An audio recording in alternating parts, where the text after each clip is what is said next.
இரண்டாவதாக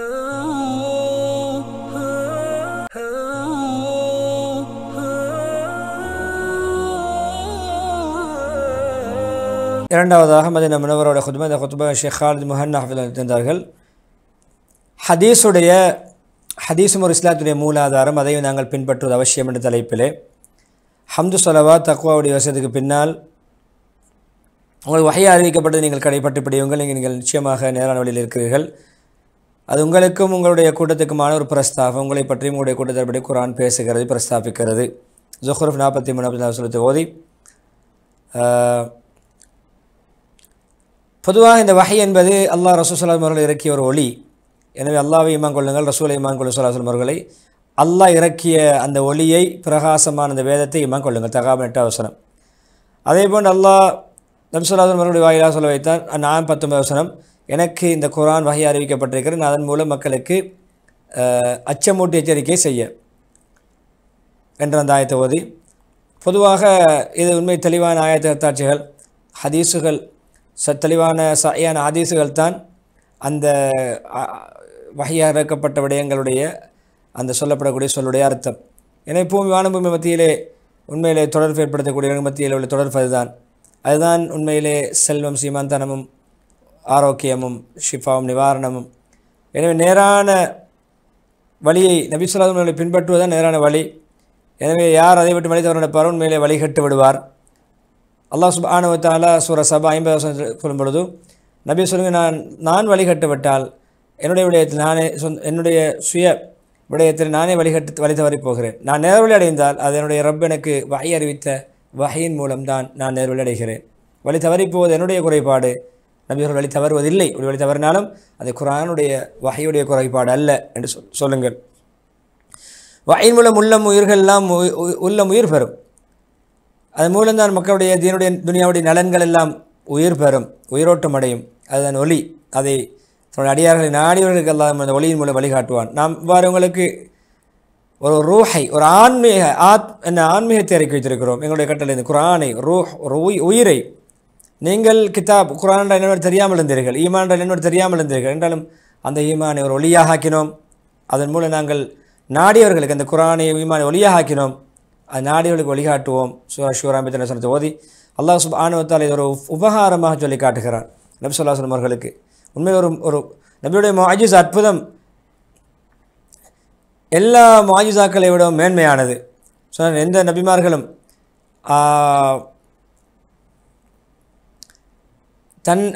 எந்த ஒரு நபிமார்களும் எதெல்லாம் கொடுக்கப்பட்டார்கள் அதை அவருடைய கூட்டத்தால் ஈமான் கொள்வார்கள். அந்த எந்த நபிமார்கள் கிடையாது. இப்படித்தான் அவர்களுக்கு கொடுக்கப்பட்ட போன்று அதை போன்று அந்த கூட்டத்தால் ஈமான் கொள்வார்கள். நான் கொடுக்கப்பட்ட வஹியாக எனக்கு அறிவிக்கப்பட்ட அல்லாஹ் வஹி அறிவித்த விஷயம் இருக்கிறது. நான் அவர்களுக்கு எந்தெந்த கோத்திரங்கள் கூட்டங்கள் ஒரு நபியாக கொடுக்கப்பட்ட அவர்களை பின்பற்றுவார்கள். அவர்களுக்கு இறக்கப்பட்ட வகையை, கொடுக்கப்பட்ட விடயங்களை. எனவே கொடுக்கப்பட்ட வகையை பின்பற்றக்கூடிய மக்கள் எந்த அளவு நான் எதிர்பார்க்கிறேன் என்றால், கியாமத்து நாளில் என்னை பின்பற்றக்கூடிய மக்கள் தான் அதிகமாக பெரும்பான்மையாக இருப்பார்கள் என்று நான் ஆதரவு வைக்கிறேன் சொன்னார்கள். அந்த அளவுக்கு குர்ஆன் மேன்மையானது. ஜிப்ரீல் அலைஹிஸ்ஸலாம் அவர்கள் உண்மையிலே வஹியுடைய தூதுவர், ரப்பல் ஆலமீனிடமிருந்து, ரசூலுல்லாஹி ஸல்லல்லாஹு குர்ஆன் ஆயத்துகளை தட்டில் இறக்கி வைத்தவர்கள். அந்த குர்ஆன் எடுத்துக்கொண்டு பரிசுத்தமான நம்பிக்கையான அந்த ஆவி என்று சொல்லக்கூடிய ரூஹ் ஜிப்ரீல் அலைஹிஸ்ஸலாம் இறங்கினார்கள், உங்களுடைய உள்ளத்தில் இறக்கி வைத்தார்கள். நீங்கள் அச்சமூட்டி எச்சரிக்கை செய்யக்கூடியவராக மாறுவதற்காக அந்த குர்ஆன் மூலம். ஷுஆரா 193 194 வசனம். அதேபோன்று ஹதீஸையும் இறக்கினார்கள். உங்களுக்கு அல்லாஹ் வேதத்தை, அன்ஸலனா கிதாப் வல் ஹிக்மா, குர்ஆனையும் ஹதீஸையும் ஞானங்களையும் இறக்கினோம். நிசா 113 வசனம். கண்ணியமான தாபிஇ ஹஸ்ஸான் இப்னு அத்தியா ரஹிமஹுல்லாஹ் சொன்னார்கள், ஜிப்ரீல் அலைஹிஸ்ஸலாம் அவர்கள் ரசூலுல்லாஹி அவர்களுக்கு எப்படி குர்ஆனை எடுத்துக்கொண்டு இறங்கினார்களோ, குர்ஆனை கற்றுக் கொடுத்தார்களோ, அதே போன்று ஹதீஸையும் நபியுடைய வழிமுறைகளையும் அல்லாஹ்விடமிருந்து எடுத்து இறங்கி வந்தார்கள், கொடுத்தார்கள். சொன்ன நபி ஸல்லல்லாஹு அலைஹி வஸல்லம், குர்ஆனையும் குர்ஆன் போன்ற ஒன்றையும் எனக்கு வழங்கப்பட்டிருக்கிறது, கொடுக்கப்பட்டிருக்கிறேன். இப்னுல் கய்யிம் ரஹிமஹுல்லாஹ் சொன்னார், தான் சுன்னத், எந்த சந்தேகம் நபியுடைய வழிமுறை, நபியவர்களை பின்பற்றுவது, அதுதான் வமிஸ்லஹு மாஹு. எனவே வஹி இறங்குவது உண்மையிலே பிறந்து 23 வருடகாலங்களாக இறங்கியது. நபி ஸல்லல்லாஹு அலைஹி வஸல்லம் நபித்துவத்துடைய ஆரம்பத்திலிருந்து 23 வருடங்கள் நிலைமைக்கு தக்கவாறு, சந்தர்ப்பங்களுக்கு தோதுவாக, நிகழ்வுகளுக்கு தக்கவாறு இறங்கியது. எப்பொழுதுமே நபி ஸல்லல்லாஹு அலைஹி வஸல்லம் அவர்கள் அந்த வஹியின் மூலம் உறுதிப்படுத்தப்பட்டார்கள், ஆறுதலடைந்தார்கள், மன அமைதி பெற்றார்கள், அதை பழகி கொண்டார்கள். ஆரம்பத்தில் பாரமாக இருந்தது, சிரமமாக இருந்தது, பழகி கொண்டார்கள். எனவே நபி ஸல்லல்லாஹு அலைஹி வஸல்லம் ஆசை ஆர்வத்தோடு அந்த வஹியை முன்னோக்குவார்கள், எதிர்பார்ப்பார்கள். ஜிப்ரீல் அலைஹிஸ்ஸலாம் ஆசை ஆர்வத்தோடு எதிர்பார்த்திருப்பார்கள். இப்னு அப்பாஸ் சொன்னார்கள், நபி ஸல்லல்லாஹு அலைஹி வஸல்லம் ஜிப்ரீல் அலைஹிஸ்ஸலாம் வரவில்லை. கேட்டார்கள், எங்களை அதிகமாக நீங்கள் வந்து சந்திப்பதற்கு என்ன தடை? அடிக்கடி வாருங்களே, அதிகமாக வந்து சந்திங்களே என்று சொல்வார்கள். அப்பொழுது அல்லாஹ் இறக்கி வைத்தான் ஆயத்தை ஜிப்ரீல் அலைஹிஸ்ஸலாம் ஓதி காட்டினார்கள். உங்களுடைய ரப்புடைய அனுமதி மூலமே அன்று எங்களால் இறங்கி வர முடியாது. எங்களுக்கு மத்தியில், எங்களுக்கு முன்னால் பின்னால் எல்லாம் அல்லாஹ்வுடைய கட்டளை இருக்கிறது. அதுக்கு மத்தியில் அல்லாஹ்வுடைய கட்டளை. உங்களுடைய ரப்பு மறதி ஏற்படக்கூடியவன் அல்ல. அல்லாஹ்வுக்கு மறதி கிடையாது. மரியம் அலைஹிஸ்ஸலாம். எனவே பொதுவாக இந்த வஹி இறங்குவதை சஹாபாக்களும் பெண்கள் எல்லோரும் பழகி கொண்டார்கள். அவர்களுக்கு தெரியும் அடையாளங்களை கண்டுகொள்வார்கள், பார்த்து எதிர்பார்ப்பார்கள், உற்சாகத்தோடு ஆர்வத்தோடு எதிர்பார்த்திருப்பார்கள். எனவே நபி ஸல்லல்லாஹு அலைஹி வஸல்லம் வஃபாத் ஆகிய பிறகு அந்த வஹியுடைய துண்டிப்பு தான் அவர்களுடைய கவலைக்கு மிக பிரதானமான காரணம். நபி அவர்கள் இருந்தார்கள், வஹி இறங்கியது உண்மையில் பிள்ளைகளை விட, குடும்பங்களை விட, சொத்து செல்வங்களை விட உவப்புக்குரியதாக இருந்தது. நபி ஸல்லல்லாஹு அலைஹி வஸல்லம் இழந்தது அவர்களுக்கு அவ்வளோ பெரிய ஒரு இழப்பாக, ஒரு கைசேதமாக அவர்கள் பார்த்தார்கள். ஏன் அவருடைய வஹி துண்டிக்கப்பட்டது? அபூ சுஃபியான் ரலியல்லாஹு அன்ஹு அவர்கள் நபி ஸல்லல்லாஹு அலைஹி வஸல்லம் அவர்களை பற்றி அனுதாபம் படிக்கின்ற பொழுது கவிதையிலே, நாங்கள் வஹியையும் அதன்போடு குர்ஆன் இறங்குவதையும் இழந்தோம் எங்களுக்கு மத்தியிலே. அதன் காலை மாலை ஜிப்ரீல் அலைஹிஸ்ஸலாம் அந்த குர்ஆனை கொண்டு இறங்குவார்கள், வஹியை கொண்டு வருவார்கள். உண்மையில் இது மக்களுடைய உள்ளங்கள் வேண்டக்கூடிய விடயங்களில் வேண்டுவதற்கு மிக தகுதியானது. அல்லது இன்னொரு கருத்திலே மக்களுடைய உள்ளங்கள்லாம் உருகி போவதற்கு, தண்ணீர் கொண்டு வளைந்து ஓடுவதற்கு காரணமானது இந்த குர்ஆன், இந்த வஹி. அப்படி மக்களுடைய உள்ளம் உருக பார்த்தது என்ற கருத்திலே அபூபக்கர் உமர் ரலியல்லாஹு அன்ஹு சொன்னார்கள், ரசூலுல்லாஹ்வுடைய வஃபாத்துக்கு பின்னால் வாங்கள். ஐமன் ரலியல்லாஹு அன்ஹு நபியோட சின்ன வயதிலிருந்து வஃபாத் வரைக்கும் இருந்தவர்கள், பிறக்கும் பொழுதிலிருந்து வஃபாத் வரைக்கும் இருந்தவர்கள், அவரிடம் செல்வோம். ரசூலுல்லாஹ் அவர்கள் ஐமன் ரலியல்லாஹு அன்ஹு அவர்களை அடிக்கடி சந்திப்பார்கள். மூத்த தாய், ஒரு வயோதிப பெண்மணி. சென்றோம், அழுதார்கள். கேட்டோம், ஏன் அழுகிறீர்கள்?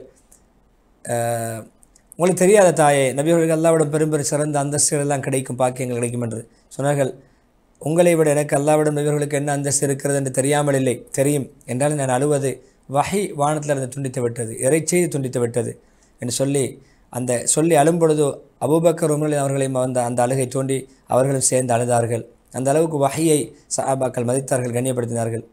எனவே வஹி இந்த கண்ணியமான ஒரு அமைப்பில் இருக்கின்ற பொழுது அது குர்ஆன் ஓதப்படக்கூடிய, குர்ஆன் இபாதத்தாக கணிக்கப்படக்கூடிய அந்த ஓதல் திலாவத், அது அல்லாஹ்விடமிருந்து நபிக்கு தெளிவான ஒரு அல்லாஹ்வுடைய கலாம், அது ரஹ்மத், அது ஹுதா, நேர்வழி, முஸ்லீம்களுக்கு நன்மாராயம். அதே நேரம் அதை நபி ஸல்லல்லாஹு அலைஹி வஸல்லம் குர்ஆனை தெளிவுபடுத்தக்கூடிய ஒரு சுன்னா, குர்ஆனில் ஒட்டுமொத்தமாக சொல்லப்படுத்தி விரிவுபடுத்தக்கூடியது, அதனுடைய கருத்துக்களை மக்களுக்கு விளங்கப்படுத்தக்கூடியது, அவருடைய உள்ளடக்கங்களை அறிவிக்கக்கூடியது. எனவே பொதுவாக அல்லாஹ்வுடைய கட்டளை, அல்லாஹ்வுடைய ரசூலுல்லாஹ்வுடைய கட்டுப்படாமல் அல்லாஹ்வுடைய கட்டளைக்கு நாம் அடிபணிந்தவர்களாக முடியாது. அல்லாஹ்வுக்கு கட்டுப்படுவது ரசூலுல்லாஹ்வுடைய கட்டுப்படுவதை கட்டாயப்படுத்தும். ரசூலுல்லாஹ் கட்டுப்பட்டால் தான் நபிகளுக்கு அல்லாஹ்வுக்கு கட்டுப்பட்டுள்ளவர்களாக மாறுவோம் என்பதெல்லாம் தெரிந்த விடயம். எனவே இது உண்மையில் தீனுடைய உதவியான சஹாபாக்கள், அவருடைய பின்பற்றிய தாபியங்கள் இந்த கண்ணியமான பொறுப்பை செவ்வனை நிறைவேற்றினார்கள். ஹதீஸை பாதுகாப்பது, ஹதீஸுக்காக ஹதீஸை எழுதுவது, ஹதீஸை எத்தி வைப்பதற்கு நீண்ட பிரயாணங்கள் செய்வது, கஷ்டங்களை சைத்துக் கொள்வது, பசிப்பட்டினிலை பொறுத்து கொள்வது, எல்லா விதமான அசத்தியங்களையும் அதை விட்டு முறியடிப்பது, எப்படி நேர்வழி குர்ஆன் அல்லாத ஹதீஸ் அல்லாத ஏனைய விடயங்கள் நேர்வழி தருவதை விட்டும் தடுப்பது, இப்படியான குர்ஆனுடைய விளக்கமாக வந்த ஹதீஸுகளை தொகுக்கக்கூடிய பல வேதங்களை, ஹதீஸ் கிரந்தங்களை, ஏடுகளை அவர்கள் உருவாக்குவதற்கு பாடுபட்டிருக்கிறார்கள். நாங்களே குர்ஆன் இறக்கினோம், அதை நாங்களே பாதுகாப்போம் என்ற அந்த பிள்ளை ஹதீஸ் மூலம் குர்ஆனை அல்லாஹ் பாதுகாத்தான். சூரா ஹஜ் 9வது வசனம். எனவே இந்த இடத்துல திக்ர் என்ற வார்த்தை உண்மையிலே திக்ர் என்று சொல்லி அல்லாஹ் சொல்லியிருக்கிறான். உண்மையிலே ஒரு குர்ஆன் சுன்னா இரண்டு, குர்ஆன் தான் சுன்னாவும் தான் இரண்டும் இணைந்த ஒரு கருத்தாகத்தான் இருக்கிறது. குர்ஆனை பின்பற்ற நபியுடைய வழிகாட்டலுக்கு தேவை. எனவே குர்ஆன் சுன்னா இரண்டையும் பின்பற்றக்கூடியவர். ஹதீஸ் என்பது குர்ஆனுக்கான தெளிவு. குர்ஆனை கொண்டு அமல் செய்வது ஹதீஸை விளங்காமல் புரியாமல் நம்மால் முடியாது. எனவே ஒருவர் குர்ஆனை மனனம் எடுக்கின்ற பொழுது ஒரு ஹதீஸையும் சேர்த்து தான் மனமிடுவது போன்று, நபியுடைய வாழ்க்கை முறைகளையும் சுன்னாவையும் சுன்னத்துகளையும் சேர்த்து மனமிடுவது போன்று. எனவே சஹாபாக்கள், முன்னோர்கள், தாபியங்கள், இமாம்கள் இந்த விடயத்திலே பல கிரந்தங்களாக பகுதிகளாக ஹதீஸ் கிரந்தங்களுடைய வகைகளை சொல்லிக் கொண்டு போகிறார்கள். அதை அவர்கள் தொகுத்து நமக்கு தொகுத்து அதை முன்வைத்திருக்கிறார்கள். எனவே அப்படியான ஹதீஸையும் நாம் பின்பற்றுவது கட்டாய கடமையாக இருக்கிறது. அல்லாஹ்வுடைய அடியார்களே, பொதுவாக இந்த இமாம்கள், ஹதீஸுடைய இமாம்கள் சஹாபாக்களாக இருக்கலாம், அதை பின்பற்றிய தாபியங்களாக இருக்கலாம், உண்மையிலே நபி ஸல்லல்லாஹு அலைஹி வஸல்லம் அந்த அனந்தர சொத்தென்ற அந்த உரிமையை செவ்வனே சுமந்து, அனந்தர பொறுப்பை சுமந்து நிறைவேற்றினார்கள். உண்மையிலே நாம் அவர்களுக்கு கடமைப்பட்டிருக்கிறோம், மிக உபகாரம் செய்ய கடமைப்பட்டிருக்கிறோம். அவர்கள் எங்களுக்கு அவனை தொகுத்து சுரமப்படுத்தி தந்திருக்கிறார்கள். அல்லாஹ் பக்கம் நாங்கள் நெருங்குவதற்காக வேண்டி அவர்களை நேசித்து இமாம்களை நேசிப்பதன் மூலமாக அல்லாஹ்வுடைய அன்பை பெற வேண்டும், நெருக்கத்தை பெற வேண்டும். அவர்களை முன்னோர்களை நேசிப்பதன் மூலம் அல்லாஹ்வுடைய நேசத்தை நாங்கள் அடைய வேண்டும்.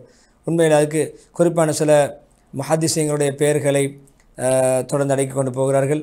ஹதீஸுக்காக சேவை செய்தவர்களுடைய அப்படியான இமாம்களை நாங்கள் நேசிக்க வேண்டும், அவர்களுக்காக பிரார்த்திக்க வேண்டும், நாங்கள் கடமைப்பட்டிருக்கிறோம் என்று சொல்லிவிட்டு முஸ்லீம்களை பொதுவாக ஈமான், உண்மையான ஈமான், சீரான ஈமான் இருக்கிறது, கொள்கை ரீதியாக நல்ல சீரான ஒரு மனிதர் என்பதற்கு அடையாளமே ஹதீஸை மதிக்க வேண்டும். ஹதீஸும் ஒரு மூலாதாரம், இஸ்லாத்துடைய மூலாதாரங்களில் ஒன்று என்பதை உறுதி கொள்ள வேண்டும், நம்ப வேண்டும், அதுக்கு கட்டுப்பட வேண்டும். அதன் பக்கம் நாங்கள் என்ன செய்ய வேண்டும், நம்முடைய பிரச்சனைகளை ஹதீஸ் மூலம் தீர்த்து கொள்ள வேண்டும். அல்லாஹ்வுடைய வேதத்தை ஈமான் கொண்ட உண்மையிலே நபி ஸல்லல்லாஹு அலைஹி சுன்னத்தை ஈமான் கொண்டவராக மாறுகிறார். ஏன்னா அல்லாஹ் சுப்ஹானஹு வ தஆலா குர்ஆனில் ஏவியிருக்கிறான் நபி ஸல்லல்லாஹு அலைஹி அவர்களை பின்பற்றுமாறு. எனவே நபியை நீங்கள் சொல்லுங்கள், அல்லாஹ்வை நீங்கள் நேசிக்கக்கூடியவர் இருந்தால் என்னை பின்பற்றுங்கள், அல்லாஹ் உங்களை நேசிப்பான், உங்களை அல்லாஹ் மன்னிப்பான், உங்களுடைய பாவங்களை எல்லாம் மன்னிப்பான்.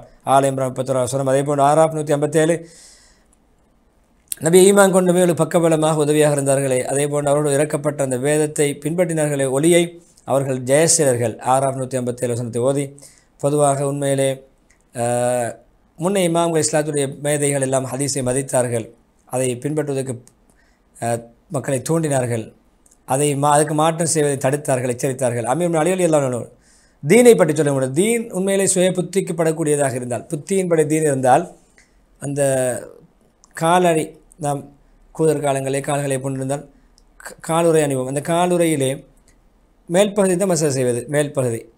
புத்தியின்படி தீன் இருந்தால், மார்க்கம் இருந்தால் கீழ்ப்பகுதியில் தான் மசாஜ் செய்ய வேண்டும். ஆனால் புத்திக்கு படாதது, பகுத்தறிவுக்கு சில வேளை மார்க்கம் உடன்படாது, பகுத்தறிவு அது வேறு நோக்கில் அது நோக்கும். ரசூலுல்லாஹ் அவர்கள் மேல்பகுதியை தான் மசாஜ் நிலத்திலே படுவது அடிப்பகுதி, அந்த மேல்பகுதியை மசாஜ் செய்தார்கள். எனவே இப்னு மஸ்ஊத் அப்துல்லா இப்னு மஸ்ஊத் சொன்னார்கள், நீங்கள் எப்பொழுதும் நபி அவர்கள் ஹதீஸை பின்பற்றுங்கள், அதுக்கு மாற்றமாக நவீன நூதனங்களை பின்பற்ற வேண்டாம். ஒரு போதிய அளவிலே திருப்தி போதிய அளவு வழிகாட்டில் இருக்கின்றன, வேற எங்கும் தேட தேவையில்லை. நீங்கள் உண்மையிலே கண்ணியமான சுதந்திரமான கௌரவமான அந்த ஏவலை விடயத்தை கடைபிடிங்கள், குர்ஆனை ஹதீஸை. கண்ணியமான இமாம் அபு ஸனாத் அப்துல்லா இப்னு தக்வான் குரஷி அல் மதனி ரஹிமஹுல்லாஹ் சொல்கிறார்கள், நிச்சயமாக சுன்னத்துகள் சத்தியத்துடைய வகைகள் எல்லாமே அதிகமாக புத்திக்கு மாறாகத்தான் விளங்கும், நம்முடைய சுய புத்திக்கு அது படாது. முஸ்லீம்கள் பொதுவாக அதை பின்பற்றுவதை விட்டு வேறு வழி கிடையாது, பின்பற்றத்தான் வேண்டும் ஹதீஸை, சுன்னத்தை. அதே போன்று பாருங்கள், ஒரு மாதவிடாய் வரக்கூடிய பெண் நோன்பை கலா செய்ய வேண்டும், தொழுகை கலா செய்ய தேவையில்லை. இது புத்திக்கு படும், தொழுகை எவ்வளோ கடமை, கட்டாய கடமை, தொழுகை எவ்வளோ முக்கியம் என்றெல்லாம் செய்ய தேவையில்லை. அல்லாஹ் அப்படி செய்கிறார், புத்தி சொல்லும் தொழுகையை கலா செய்யத்தானே வேண்டும் என்று. ஆனால் அல்லாஹ் தொழுகையை கலா செய்ய தேவையில்லை என்று அல்லாஹ் அப்படியே அவர்களை தங்களிடம் வழங்கியிருக்கிறார். அதே போன்று உலமாக்களின் தலைவர் என்று அறிவிக்கப்பட்ட அய்யூப் அவருடைய காலத்தில் அய்யூப் சிக்தியான் ரஹிமஹுல்லாஹ் சொன்னார்கள், பொதுவாக ஒரு மனிதன் ஹதீஸை பேசுகிறார், ஹதீஸ் ஒரு மனிதன் சொல்லும் பொழுது அவர் இந்த ஹதீஸை விட்டு விடுங்கள் என்று சொல்லி எங்களுக்கு சொன்னால், உண்மையிலே எங்களுக்கு குர்ஆன் மாத்திரம் போதும் என்று அவர் சொன்னார் என்றால், எங்களுக்கு ஹதீஸெல்லாம் தேவையில்லைப்பா, குர்ஆன் போதும் என்று சொன்னால் அவன் ஒரு வழிகேடன் என்று சொன்னார்கள். இமாம் ஷாஃபி ரஹிமஹுல்லாஹ் சொன்னார்கள், ஒரு ரசூலுல்லாஹி ஸல்லல்லாஹு அலைஹி வஸல்லம் சுன்னத்தை பெற்றுக்கொண்டால் பின்பற்றுங்கள், அதை விட்டும் நீங்கள் வேறு யாரும் பக்கம் திசை திரும்ப வேண்டாம். அதே ஷாஃபி ரஹிமஹுல்லாஹ் சொன்னார், மேலும் முஸ்லீம்கள் எல்லாரும் ஏகமனதான முடிவு, உண்மையில் யாருக்கு நபி ஸல்லல்லாஹு அலைஹி வஸல்லம் சுன்னத் தெளிவாக கிடைக்கிறது விடயத்திலே அவருக்கு அதை விட முடியாது, யாருடைய பேச்சுக்காக வேண்டியும், மக்களில் யாருடைய பேச்சை கேட்டும் நபியவருடைய ஹதீஸை சுன்னாவை விட முடியாது என்று சொல்லி இஸ்திக்பாசி மத்தூனி மேலே முடித்துடைய இந்த ஹுத்பாவை ஹம் ஸலவாத் தக்வாவுடைய விஷயத்துக்கு பின்னால் பொதுவாக சுன்னத்துகளை பின்பற்றுவது என்பது உண்மையிலே எந்த கட்டத்தில் விட்டுக் கொடுக்காமல் அதை பற்றி பிடிப்பது, அதன் மூலம் தான் உம்மத் சீராகும், அதுதான் ஒற்றுமைக்கு வழி, ஐக்கியத்துக்கு வழி, அதன் மூலம் தான் வேற்றுமை இல்லாமலாகும், கருத்து முரண்பாடுகள் இல்லாமலாகும். இந்த உம்மத்துடைய இறுதி கால மக்கள் சீர்திருத்தம் அடைவார்கள். நம்முடைய ஆரம்ப மக்கள் எதன் மூலம் சீர்திருத்தம் அடைந்தார்களோ சீர்திருத்தப்பட்டார்கள், அதன் மூலம்தான். இமாம் மாலிக் ரஹிமஹுல்லாஹ்வுடைய கருத்தது. எனவே அது நபித்துவத்துடைய சாயலை தான் சொல்லியிருக்கேன். நபி ஹதீஸை சுன்னத்தை பின்பற்றுவதன் மூலம் தான் நமக்கு சீர்திருத்தமும் ஈடேற்றமும். பொதுவாக குர்ஆன் ஹதீஸ் இரண்டையும் பின்பற்றுவது மிக பரக்கத்துக்குரிய பிரதானமான ஒரு காரணி. அதை நாங்கள் இரண்டும் கட்டுப்பட்டு நடக்க வேண்டும். அப்படி கட்டுப்பட்டு நடந்தால்தான் நமக்கு உண்மையிலே ஏகத்துவத்தில் சீர்திருத்தம் ஏற்படும், ஈடேற்றம் ஏற்படும், மார்க்கத்திலே மன தூய்மை ஏற்படும், கலப்புகள் சந்தேகங்களை விட்டு பாதுகாக்கப்படுவோம், நவீன நூதனங்களை விட்டு பாதுகாக்கப்படுவோம். எப்பொழுதுமே குர்ஆன் ஹதீஸுடைய ஒளியை பின்பற்றக்கூடியவர் நேரான வழியில் இருக்கிறார், உறுதியான கயிற்றை பிடித்து கொண்டார். அவரை காற்று அங்குமிங்கும் அசைத்து சந்தேக காற்றுகள், இச்சை காற்றுகள் ஒன்றுக்கொண்டு தன்னை குழப்பக்கூடிய எண்ணங்கள் எல்லாம் அவரை திசை திருப்பாது, சருக வைக்காது, மன இச்சைகளுக்கும் மேம்பட மாட்டார், உறுதியாக இருப்பார் என்று சொல்லிவிட்டு, ரப்பின் சத்தியமாக அவர்கள் தங்களுக்கு மத்தியில் ஏற்படுகின்ற பிரச்சனைகள் விடயத்தில் உங்களை நடுவராக ஆக்காதவரை, உங்களுடைய ஹதீஸை அவர்கள் இல்லாத நபி இல்லாத காலத்தில் ஹதீஸை முதன்மைப்படுத்தாதவரை அவர்கள் அந்த ஹதீஸை உங்களை முற்படுத்தி பிரச்சனையை உங்களிடம் தீர்க்க வந்து அதன் மூலம் நீங்கள் எடுத்த முடிவை பற்றி அவர்களுக்கு அதிருப்தி இல்லாமல் திருப்தியோடு செல்லாத வரைக்கும் அவர்கள் ஈமான் கொள்ள முடியாது. அதுக்கு முழுமையாக கட்டுப்படாமல் நபியவருடைய முடிவை மன திருப்தியோடு ஏற்றுக்கொண்டு அதற்கு அடிபணியாத வரை உண்மையான மூமின்களாக மாற முடியாது. நபியோட ஹயாத்துல் இல்லாத காலத்தில் நபியுடைய ஹதீஸை முற்படுத்த வேண்டும் என்ற வழிகாட்டல் இந்த குர்ஆனுடைய விளக்கங்களில் சொல்லப்படும். நிசா 65 வசனம்.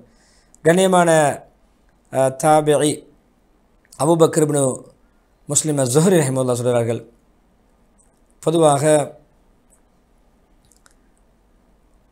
அல்லாஹ்விடமிருந்து தூது வந்திருக்கிறது, ரசூலுல்லாஹி அவர்களை எத்தி வைக்க வேண்டும், நாங்கள் கட்டுப்பட வேண்டும். தூது அனுப்பியவன், செய்தி அனுப்பியவன், கட்டளைகளை பிறப்பித்தவன் அல்லாஹ், அதை எத்தி வைத்தவர்கள் முஹம்மது ஸல்லல்லாஹு அலைஹி வஸல்லம் அவர்கள், அதற்கு அடிபணிந்து நடப்பது நம்முடைய கடமை. ஹலீஃபத்துர் ராஷித் உமர் பின் அப்துல் அஸீஸ் 5ஆம் ஹலீஃபா வர்ணிக்கப்படக்கூடியவர் சொன்னார்கள், சுன்னத்துக்களை கடைபிடிப்பதை கட்டாயமாகிக் கொள்ளுங்கள். ஏன் தெரியுமா? அதுதான் உங்களுக்கு பாதுகாப்பு. எனவே பொதுவாக யார் சுன்னத்தை பின்பற்றி நடப்பாரோ அவர் உண்மையிலே அதுக்கு மாற்றம் செய்வதிலே தவறு இருப்பதாக உணர்வார், நிச்சயம் உணர்வார், மடத்தனம் என்று உணர்வார். சுன்னாவுக்கு மாற்றம் செய்வது மடத்தனமான செயல், தவறு, வழிகேடு என்று உணர்வார். என முன்னோர்கள் இருக்கிறார்கள். நிச்சயமாக இல்மை, அவர்கள் ஒரு அறிவு ஞானம் குர்ஆன் ஹதீஸுடைய இல்மை வைத்து தான் அவர் தன்னுடைய அனைத்து விடயங்களையும் வாழ்க்கையுடைய அனைத்து கட்டங்களையும் செயல்பட்டார்கள்.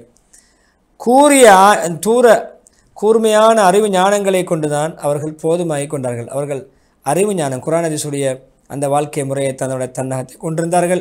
அதன் மூலம்தான் தன்னுடைய வாழ்க்கை திருப்தி கண்டார்கள் என்ற கருத்தை சொல்கிறார்கள்.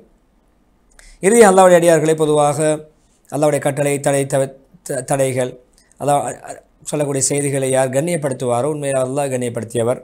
அதே நேரம் தன்னுடைய ரப்பை கண்ணியப்படுத்துவார், அல்லாஹ்வை பற்றிய உண்மையான ஞானம் உள்ளவராக மாறுவார். அதே நேரம் அடியார்களிருந்து அல்லாஹ்வால் வேண்டப்படக்கூடியது அதுதான் அல்லாஹ் வேண்டுகிறான். அல்லாஹ்வை அறிய வேண்டும், புரிய வேண்டும், அல்லாஹ்வுடைய குதிரத்து வல்லமைகளை அறிய வேண்டும், புரிய வேண்டும். எனவே ஒரு அடியான் இப்படியான தன்னுடைய மனோ இச்சையை விட்டும் நீங்காமல் இதை அடைய முடியாது. இறைவன் பக்கம் தேட்டம் கொள்ளாமல் அடைய முடியாது. உண்மையிலே அல்லாஹ்வின் பக்கம் தேட்டம் கொண்டு அல்லாஹ்வின் உண்மையான முறையில் அடைய முயற்சிப்பது இந்த ஞானங்களை பெறுவார். அதன் மூலம்தான் வஹீயுடைய அந்த ஒளிகள் அவருடைய உள்ளத்தில் இளங்கும்.